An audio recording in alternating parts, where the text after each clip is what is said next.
kasalukuyan ganito dito mga tao. Lakas na namin. Naglagasan yung mga dahon eh. Ito tuwing malalim din to eh. Naglagasan yung mga dahon ng punong kahoy, dahon ng nara mga tao. Nagkalat.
Gabi pa to mga tao eh, pero okay naman siya dyan, hindi naman siya basa eh.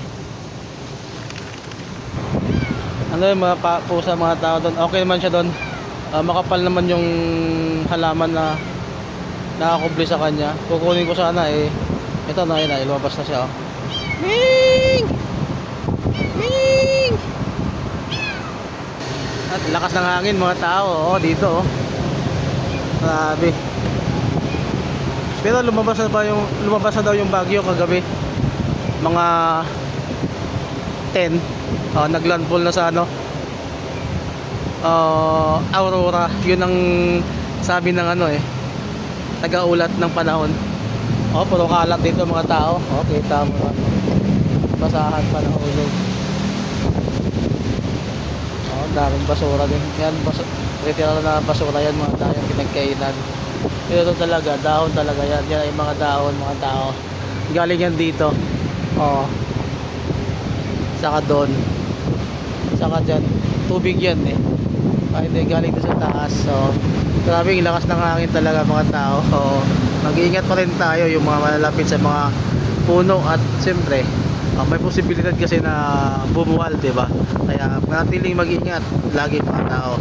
Happy Monday mga tao. Kasama ng hangin. May kasamang ulan. Grabe talaga dito. Tapos lumangkag yung uwan. Natiling mag-ingat po. Dito naman na part mga tao. Grabe. Siyempre mag-ingat po tayo palagi. May kasamang ulan. Tignan mo. Kita nyo naman, diba?